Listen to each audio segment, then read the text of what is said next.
जय श्री कृष्ण। भगवद गीता का दूसरा अध्याय श्लोक नंबर 42 और 43। यामा मय्या पुष्पापति वाचा पिर्वत दहंती विपिश्रता वेदा वादार्था पार्थ नानंदे देशदेव दीन कामध्यान सर्वपरा जन्म कर्म फलम प्रदामा क्रिया विशेषला भोगाश्रयति पृथ्वी। इसका हिंदी अर्थ है, हे प्रधानन, जो कामनाओं में तन्मय हो रहे हैं स्वर्ग को ही श्रेष्ठ मान रहे हैं, वेदों में कहे हुए सकाम कर्मों में प्रीति रखने वाले हैं, भोगों के सिवाय और कुछ नहीं है ही नहीं, ऐसा कहने वाले भी अविवेकी मनुष्य जिस इस प्रकार की जिस तथा पुष्पित दिखाओ शोभायुक्त वाणी को कहा करते हैं, जो कि जन्म रूपी कर्म फल को देने वाली है तथा भोग और ऐश्वर्य की प्राप्ति के लिए बहुत सी क्रियाओं का वर्णन करने वाली है।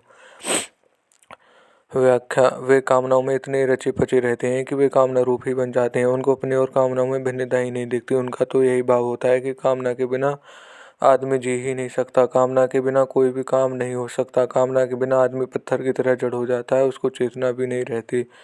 ऐसे भाव वाले पुरुष कामता न है, स्वयं तो नित्य निरंतर ज्यों का त्यों रहता है, उसमें कभी घट बढ़ नहीं होती, पर कामना आती जाती है और घटती बढ़ती है। स्वयं परमात्मा का अंश है और कामना संसार के अंश को लेकर है। अतः स्वयं और कामना ये दोनों सर्वथा अलग अलग हैं, परंतु कामना रचे पचे लोगों को अपने स्वरूप का अलग मान नहीं होता। स्वर्ग में बढ़िया से बढ़िया दिव्य भोग मिलते हैं, इसलिए उनको लक्ष्य में स्वर्ग ही श्रेष्ठ होता है और वे उसकी प्राप्ति में ही दिन रात लगे रहते हैं। यहाँ स्वर्गपरा पद से उन मनुष्य की बात कही है जो वेदों में शास्त्रों में बड़े सवार की लोकों में आस्थमा रखने वाले हैं। वे वेदों में कहे हुए सकाम कर्मों के प्रति रखने वाले हैं, अर्थात वेदों का तात्पर्य वे केवल भोगों और स्वर्गों में प्राप्ति मानते हैं, इसलिए वे वेदारता हैं। उनकी मान्यता यहाँ के और स्वर्ग के भोगों के सिवाय हैं और कुछ नहीं, अर्थात उनकी दृष्टि में भोगों के सिवाय परमात्मा तत्वज्ञान मुक्ति भगवत प्रेम आदि कोई चीज है ही नहीं। अतः वे भोगों में ही रचे पचे रहते हैं। भोगना उनका मुख्य लक्ष्य रहता है, जिनमें सत असत नित्य अनित्य अविनाशी विवेक है। ऐसे अविवेकी मनुष्य वेदों की जिस वाणी में संसार और भोगों का वर्णन है, उस पुष्पित वाणी को कहा करते हैं।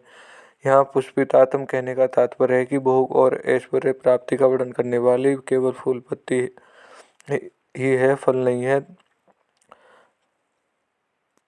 तृप्ति फल से ही होती है, फल पत्ती की शोभा से नहीं। वह वाणी स्थायी फल देने वाले हैं नहीं है।